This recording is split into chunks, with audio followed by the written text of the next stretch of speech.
ग्वालियर शहर के मुनार क्षेत्र में बैशली नदी पर वृक्षारोपण कार्यक्रम का आयोजन किया गया, जिसमें पूर्व विधायक मुन्ना लाल गोयल ने बीजेपी अनुसूचित जाति मोर्चा के राष्ट्रीय अध्यक्ष लाल सिंह आर्य का स्वागत किया। इस कार्यक्रम में चारों ओर वृक्षारोपण का कार्य किया गया, जो क्षेत्र की सुंदरता बढ़ाने के लिए महत्वपूर्ण है। हालांकि बैशली नदी पहले नालों में तब्दील हो चुकी थी, जहाँ गंदगी और अतिक्रमण का माहौल था, लेकिन मुन्ना लाल गोयल के प्रयासों से आज ये नदी फिर से जीवंत हो गई। नदी के किनारे हरे भरे पेड़ पौधे लगाने के बाद अब यहाँ पंछियों की चहचहाट भी सुनाई देती। क्षेत्रीय जनता और आगंतुक यहाँ की ताज़ा हवा और प्राकृतिक ऑक्सीजन का अनुभव कर रहे हैं। मुन्ना लाल गोयल की प्रतिबद्धता इस बात से स्पष्ट होती है कि वो सुबह और शाम खुद वहां आकर पेड़ पौधे की देखभाल कर रहे हैं। इस प्रकार की पहल न केवल पर्यावरण के लिए महत्वपूर्ण है, बल्कि ये क्षेत्र के विकास के लिए भी सकारात्मक संदेश भेजती है।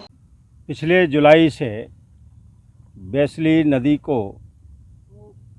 अतिक्रमण मुक्त कराकर उसको प्रारंभिक स्वरूप में लाने के लिए नदी बचाओ जो पूरी समिति है, जिसमें माननीय हमारे एक्स एमएलए गोयल साहब है, आदरणीय पांडे जी हैं, शर्मा जी हैं, गुरैया जी हमारे मंडल अध्यक्ष हैं भारतीय जनता पार्टी के, एक जनहित में एक महत्वपूर्ण काम उन्होंने अपने हाथ में लिया है। नदी बचाने का काम के साथ साथ वो वृक्षारोपण को भी महत्व दे रहे हैं, वो योग को भी महत्व दे रहे हैं। इसका मतलब ये है कि ये रचनात्मक कार्यक्रम जो इन्होंने अपने हाथ में लिया है वो भी जन भागीदारी से लिया है। इसमें एक भी पैसा प्रशासन का नहीं है।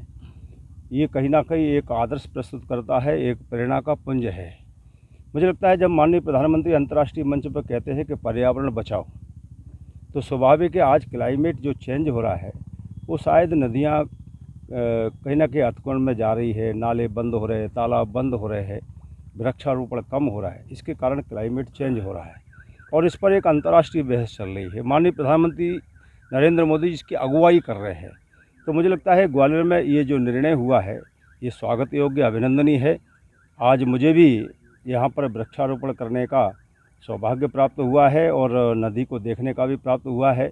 एक लगभग 100 मीटर दोनों तरफ नदी के किनारे जो अतिक्रमण था वो बातचीत से, कोई झगड़ा नहीं, कोई कोर्ट नहीं, कोई कचहरी नहीं, बातचीत के माध्यम से पूरी नदी को अतिक्रमण से मुक्त कराकर उसको पुनः उसी रूप में लाए हैं।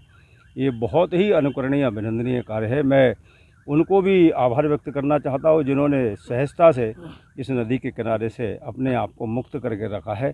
और मैं तो चाहता हूँ कि ये जो प्रोजेक्ट हाथ में लिया है नदी बचाओ समिति ने, ये प्रोजेक्ट कहीं ना कहीं पूरे देश और पूरे मध्य प्रदेश के लिए प्रेरणा बने। तो इसलिए आगामी समय में मैं आदरणीय महाराज साहब से भी, आदरणीय नरेंद्र सिंह जी से भी, हमारे प्रभारी मंत्री, हमारे यहाँ के स्थानीय मंत्री, हमारे पूर्व विधायक जो भी है, माननीय मुख्यमंत्री से चर्चा करके इस प्रोजेक्ट को अंतिम रूप तक ले जाना है।